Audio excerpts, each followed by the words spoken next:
Good day, everyone. Today is another good day to start and listen to our presentation. We are Group 4. We will discuss the Title 16, Investigation, Offenses and Penalties, Title 17, the Miscellaneous Provision, Republic Act 8799, also known as the Securities Regulation Code. The power of investigation may be found in Section 154. It includes to give an express power to the SEC to investigate any violations of the RCC or any rules, regulations, or orders. In relation to the power of investigation, simply after investigating there are findings. Now, the SEC may publish its findings, orders, opinions, advisories, or information concerning any such violations as may be relevant to the general public or the parties concerned, but always subject to Data Privacy Act of 2012. In addition to the power of investigation under Section 155, the SEC can also perform other acts such as A. Administer oaths and affirmation. This is based on the Section 10 of Executive Order Number 292. The Commission may uphold the Constitution that he will bear the true faith and allegiance to it. Letter B. Issue sub pena and sub pena vices tecum. The Commission may perform this too. The subpoena is an order that is issued to require the attendance of a witness to testify at a particular time and place, while the subpoena duces tecum is an order that requires a witness to bring documents, books, or other items under his or her control that she are bound by law to produce into evidence. Letter C. Take testimony in any inquiry or investigative. And letter D. Perform other necessary to the proceeding or to the investigation. Second, also issue cease and desist orders under Section 156. So the issuance of a cease and desist order is ex parte. Hearing is not conducted. So why they need to order cease and desist order? Simply to enjoy, prohibit, or to stop any act or practice which is fraudulent or can be reasonably expected to cause significant, imminent, and irreparable danger or injury to the public safety or welfare. In short, stop the things that you are doing. That is the meaning of cease and desist order. Remember, before this issue, there must be a reasonable basis to believe that the person has already violated the RCC or is about to violate your own RCC rule or regulation or order of the SEC. Now, the ex parte is only valid for a maximum of 20 days. Take note also the power of the SEC to cite a person in contempt under Section 157. It is the willful disregard or disobedient to any lawful order decision. So remember, any person may be cited in a contempt. So what you have to remember here is the power of the SEC to punish for contempt must be exercised to the preservative, not vindictive principle, and also on the corrective, not retaliatory idea of punishment. The liability for contempt is after notice and hearing fine of 30,000 pesos. If there is a clear and open defiance, then a daily fine of 1,000 pesos may be imposed by the SEC. Other administrative sanction for violations of any provision of the RCC Code or any order of the SEC in Section 158.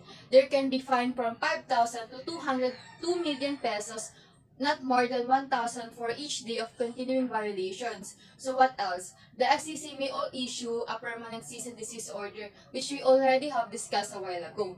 SEC may also suspend or revoke the certificate of incorporation, and it may dissolve the corporation and forfeit the assets of the corporation. So here are the offenses and penalties. So first, the criminal liability for unauthorized use of corporate name under Section 159.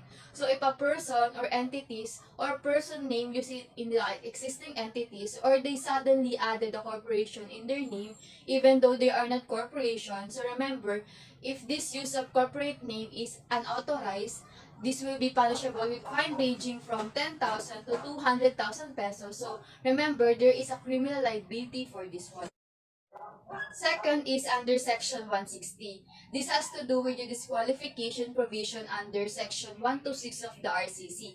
The penalty will be imposed on directors, trustees, or officers that they know that they have a ground for disqualification under Section 26. So why they will be disqualified? Because on Section 26, they may be convicted with final judgment found involving fraudulent acts that will have a fine of 10,000 pesos to 200,000 pesos. And also, in addition to that, permanent disqualification to become a director, trustees, or officers of a corporation. So, if the violation is injurious to the public, the fine may have 20,000 pesos to 400,000 pesos.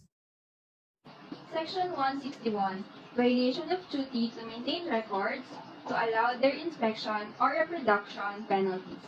The unjustified failure or refusal by the corporation or by those people responsible for keeping and maintaining corporate records to comply with sections 45, 73, 92, 128, 177, and other pertinent rules and provisions of this code on inspection and reproduction of records shall be punished with a fine ranging from 10,000 to 200,000 pesos at the discretion of the court, taking into consideration the seriousness of the violation and its implications.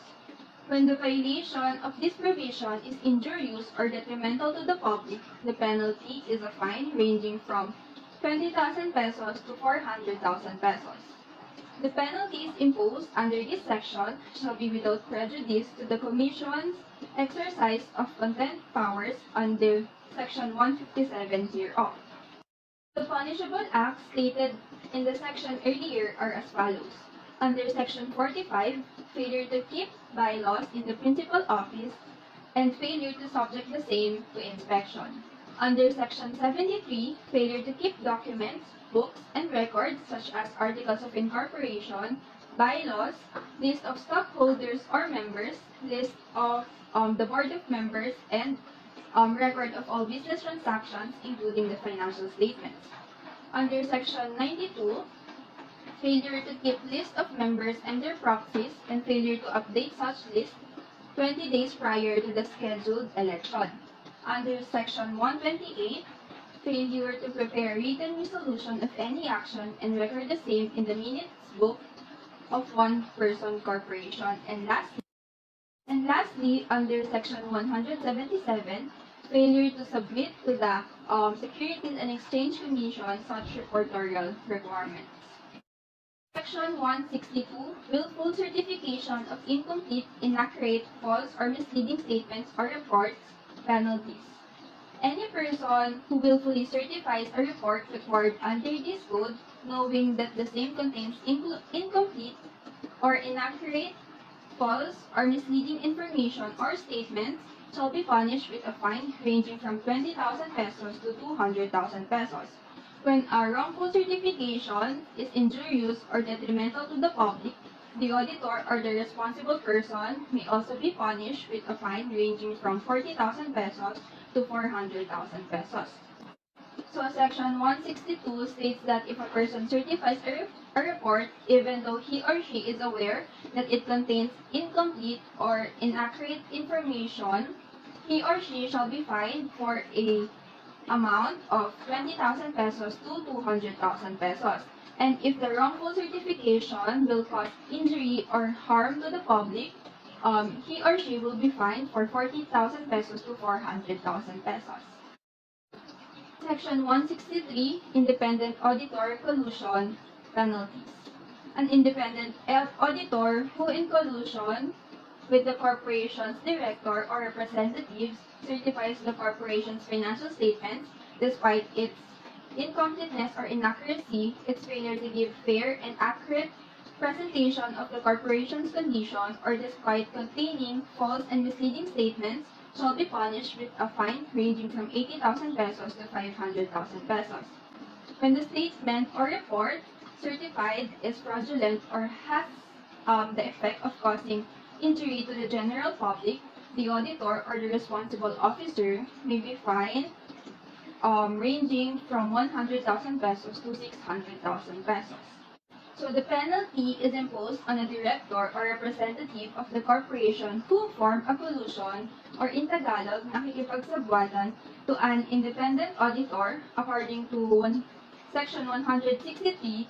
Such act is punishable with a fine ranging from 80,000 pesos to 400 to 500,000 pesos. But when the statement or report certified is fraudulent or has the power to cause injury to the public, it shall be punishable with a fine ranging from 100,000 pesos to 600,000 pesos. Section 164, Obtaining Corporate Registration Through Fraud Penalties. So those responsible for the formation of a corporation through fraud or who assisted directly or indirectly shall be punished with a fine ranging from 200,000 pesos to 2 million pesos. But when the violation of this provision is injurious or detrimental to the public, the penalty is a fine ranging from 400,000 pesos to 5 million pesos. Section 164 is imposed to the people who are responsible for the formation of the corporation or even those who assisted it or assisted the formation through fraud. So the fine stated in the section is ranging from 200,000 pesos to 2 million pesos. But if the violation of such provision is causing injury or harm to the public, the penalty is a fine ranging from 400,000 pesos to 5 million pesos. Section 165, fraudulent conduct of business penalties. A corporation that conducts business through fraud shall be punished with a fine ranging from 200,000 pesos to 2 million pesos. When the violation of this provision is injurious or detrimental to the public, the penalty is fine ranging from 400,000 pesos to 5 million pesos. So as Section 165 states that the company that engages in fraudulent business practices will be fined between 200,000 pesos to 2 million pesos, and a fine between 400,000 pesos and 5 million pesos may be imposed as punishment for violations of this clause that causes harm to the public. So a fraudulent act means any dishonest, wrongful, deceptive, criminal, malicious, or unauthorized act or omission committed by an employee. Section 166, acting as intermediaries for graft and corrupt practices penalties. A corporation used for fraud or for committing or concealing graft and corrupt practices as defined under pertinent statutes shall be liable for a fine ranging from 100,000 pesos to 5 million pesos. When there is a finding that any of the directors, officers, employees, agents, or representatives are engaged in graft and corrupt practices, the corporation's failure to install first the safeguards for the transparent and lawful delivery of services, and second the policies, code of ethics, and procedures against graft and corruption shall be a prima facie evidence of corporate liability under this section. So the employees, directors, or officers involved in a graft or corrupt practices and there is a failure on the part of the corporation to install safety measures mentioned above for transparency in the corporation, this will be a prima facie evidence for a corporate liability. Good day everyone, my name is Kristen, Chelsey, Loria. I will now discuss the last 6 sections of Title 16, the investigations, offenses, and penalties. Section 167, engaging in graft and corruption. A corporation who uses another person or a third person as an intermediary who will engage in graft and corrupt practices shall be punished with a fine ranges from 100,000 to 1 million pesos. And it is much higher than the previous section. Section 168, tolerating graft and corrupt practices. If a corporation or the people in it, which are the directors, trustees, officers, or employees, who knowingly fail to sanction, report, or file the appropriate action with the proper agencies, or allows or tolerates such graft, corrupt practices, and fraudulent acts, shall be punished with a fine ranges from 500,000 to 1 million pesos. As a part of a corporation, such act must be reported or filed with the proper people for them to prevent and take legal actions. These people who reported are called whistleblowers. That will lead us to Section 169. Section 169, retaliation against whistleblowers. What are whistleblowers? These are the persons who provide truthful information which relates to the commission of any offenses of violations under RCC. The RCC, or the Revised Corporation Code, protects the whistleblowers. So any person who caused any action that relates to retaliation or interfering or takes revenge to the whistleblowers, such as interfering the lawful employment, demoting, or forcing them to resign, shall be punished with a fine of 100,000 to 1 million pesos. Section 170, or other violations of the code, or separate liability. It is also called the catch or penal provisions. So any violations which are not otherwise penalized under RCC shall be punished with a fine not less than 10,000 pesos to 1 million pesos. If the violation is caused by the corporation after noticing and hearing, it shall be dissolved under SEC. Even if it's already dissolved, it does not prevent them on filing and reporting the action upon its directors, trustees, and officers and employees which are responsible. And also, any other liabilities of this provision shall be must be separated by any other administrative, civil, and criminal liabilities under the law. Section 171, liabilities of the directors, trustees, officers, and other employees. Under this provision, if the corporation is the offender, the liabilities may be imposed upon its directors, officers, trustees, and other employees, subjected to the discretion of the court. The last section of the Title 16, which is the Section 172, liabilities of the aiders, abettors, and other secondary liabilities. Under this provision, it provides the liabilities of the aiders, abettors, and secondary liabilities that shall be punished with the fine not exceeding of the principal offenders at the discretion of the court, and after taking into action of their participation in the offense.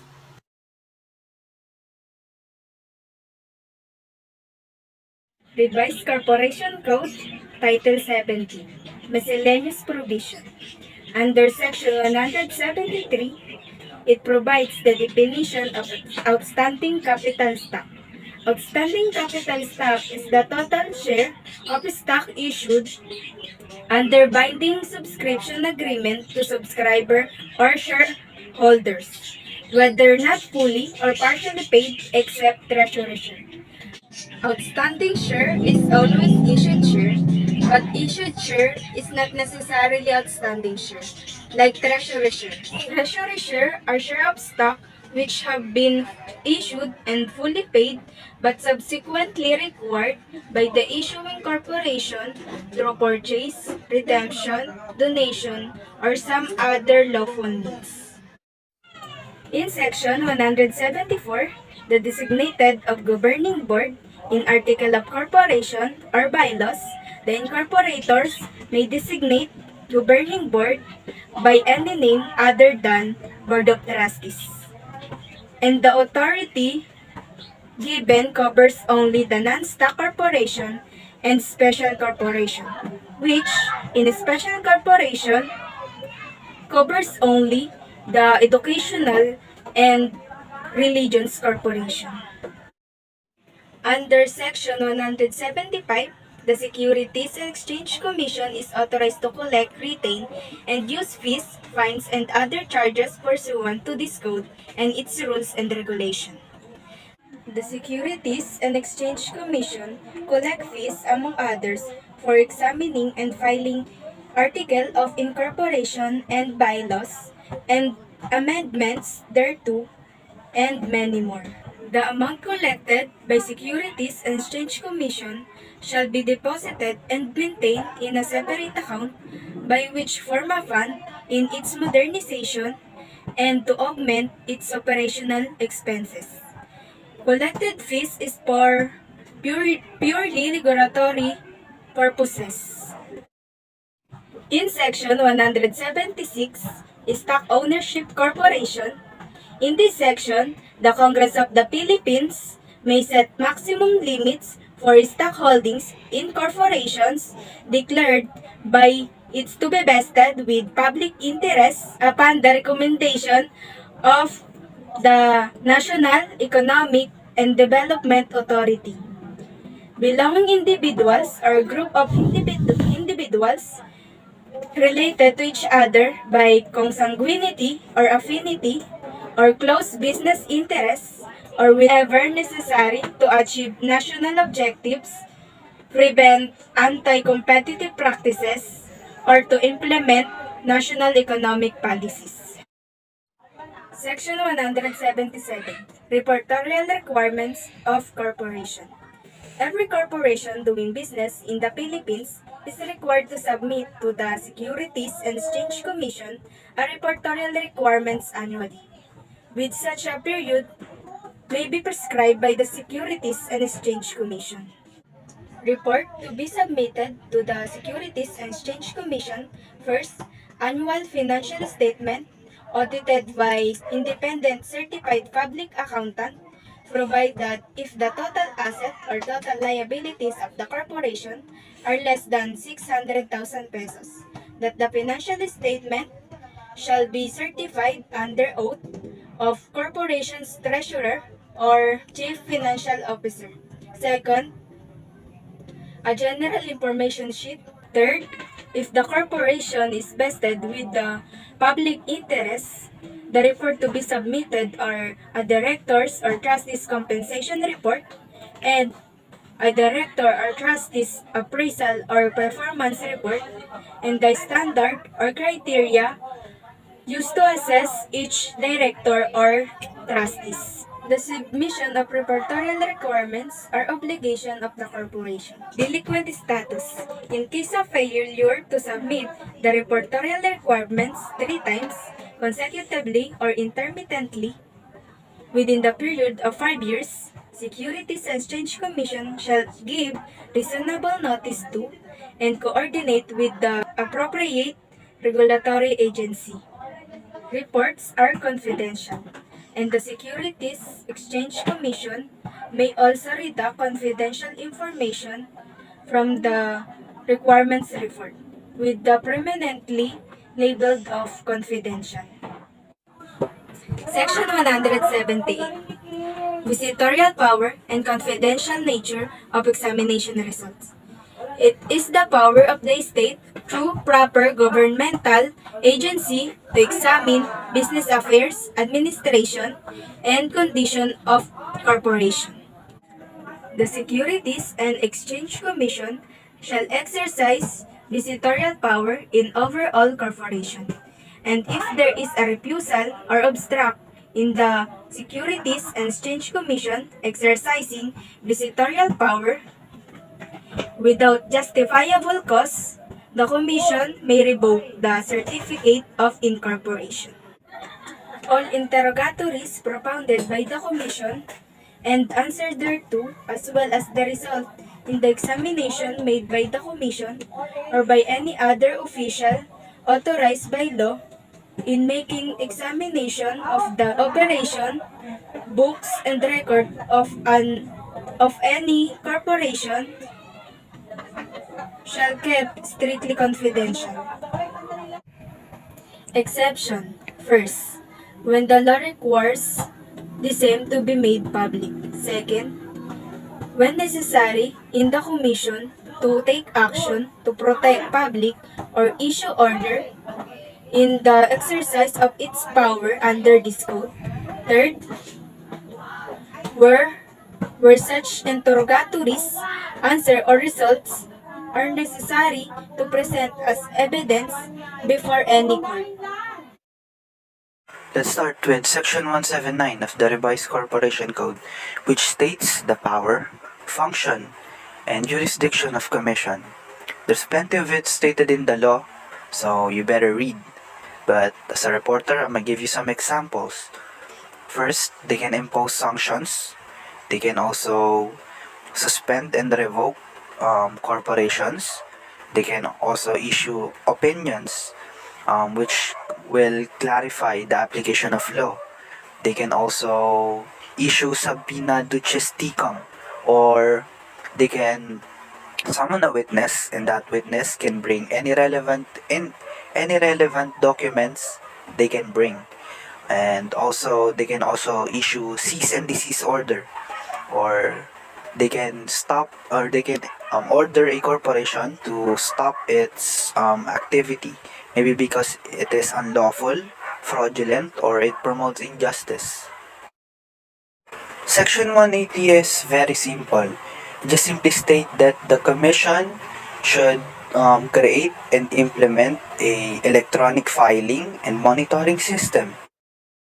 Section 181, which states something about the arbitration. Arbitration is a process in which they settle intra-corporate dispute. Intra-corporate dispute means that it involves only members of the corporation, such as stockholders, boards, officers, members, etc. Always remember that criminal offense, and if the interest of third person is involved, it is non-arbitrable anymore, which means this law does not apply to it. An independent third person must elect or must appoint a arbitrator, and if failure to do so, they can ask the commission to appoint a arbitrator. In such case, an arbitrator must be known for the purpose of arbitration, or member of an organization which is known for the purpose of arbitration. Arbitrators can create judgment towards that dispute, and he or she can also impose some interim measures for and anything relevant to such dispute. Always remember that for an arbitration to be available, it must be stated in the bylaws or articles of incorporation. Section 182, very simple. It simply states that partyless organization is no longer part of the jurisdiction of the Securities of Exchange and Commission, and such jurisdiction will be transferred to the COMELEC. Section 183 simply states that Bangko Sentral of the Philippines and Insurance Company shall exercise primary authority towards special corporations such as banking, non-banking financial institution, and insurance company. They must supervise and regulate such special corporations. Section 184 states the limitation of the legislative power to repeal or amend. First is that it should not impair contracts of obligation and vested rights. Second is that such rights can survive dissolution. And lastly, property taken must be properly compensated. Section 185 simply states the applicability of the code towards existing corporation.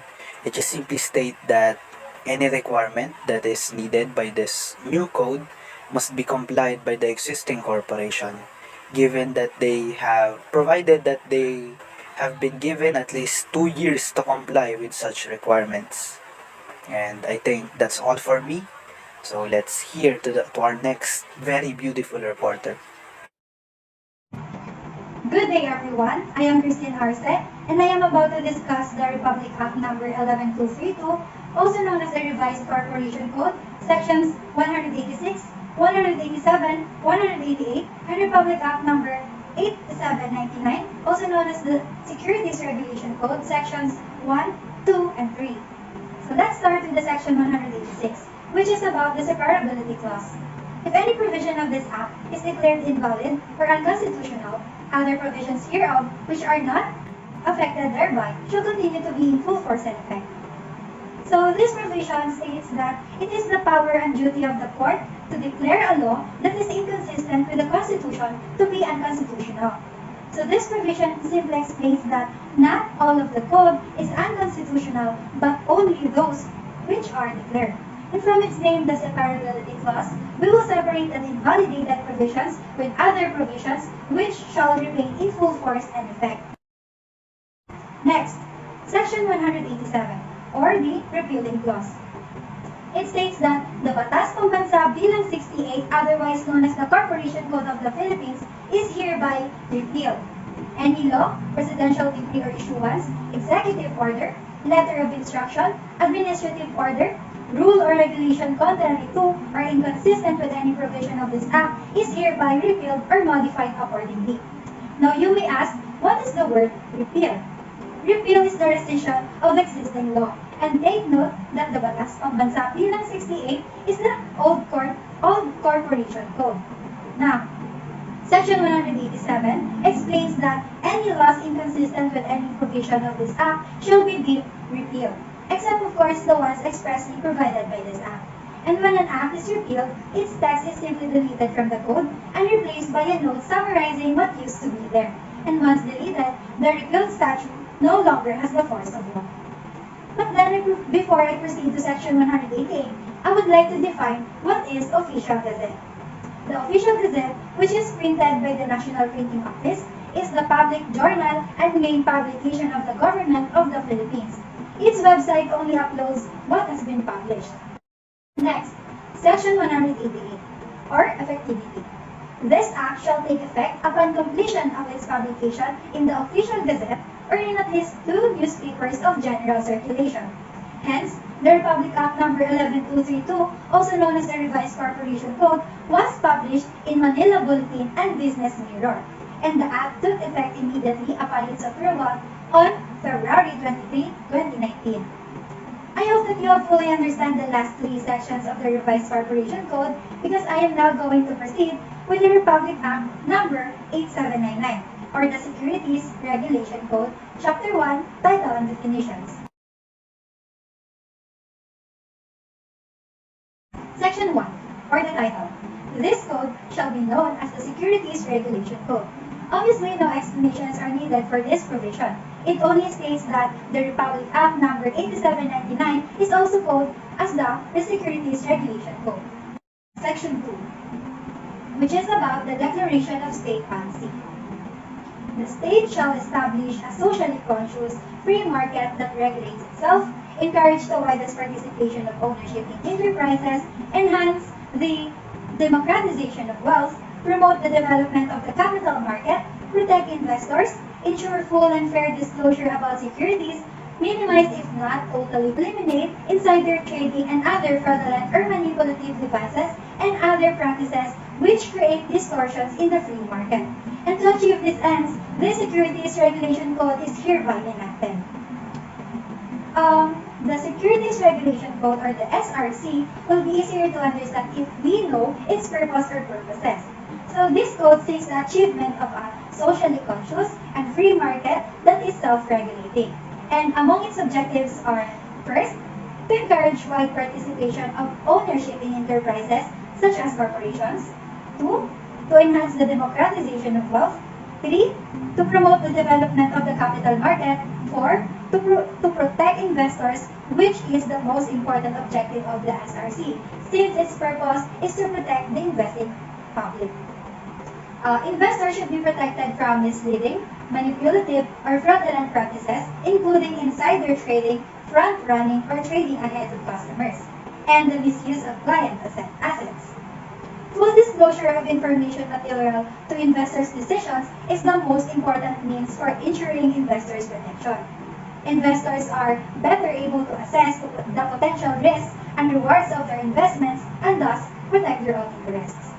Fifth, to ensure disclosure about securities. Transparency may be defined as the degree to which information about trading, both pre-trade and post-trade information, is made publicly available on a real-time basis. But what is pre-trade and post-trade information? Pre-trade information concerns the posting of firm bids and offers as a means to enable investors to know with some degree of certainty whether and at what prices they can bid, while post-trade information is related to the prices and the volume of all individual transactions actually concluded. Regulation should ensure the highest levels of transparency. And 6, to minimize, if not totally eliminate insider trading and other devices and practices which distort the free market. And And of course, to achieve these objectives, the Republic Act 8799, otherwise known as the Securities Regulation Code, was therefore enacted. Last, Section 3, the definition of terms. Now let us dive into the definition of terms. But let us start with the securities. Securities are shares, participation, or interests in a corporation or in a commercial enterprise or profit-making venture, and evidenced by a certificate, contract, or instruments, whether written or electronic in character. Security in a financial context is a certificate or other financial instrument that has monetary value and can be traded. And there are different kinds of securities. It includes, first, it may be a share of stock or a unit of ownership in the business. The number of shares, in fact, determines how big of a piece of ownership in a business you have. Bonds or loan made by an investor to a borrower. Debentures or long-term business debt not secured by any collateral such as treasury bonds and treasury bills. Those are evidence of indebtedness or asset-backed securities.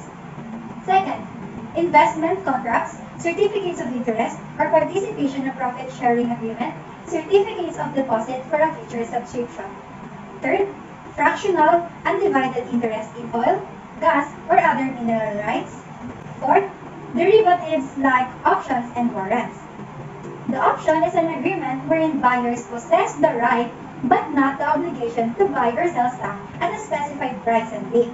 Conversely, a warrant is an instrument registered to provide the buyer the right to get a specified number of shares at a pre-decided date and price.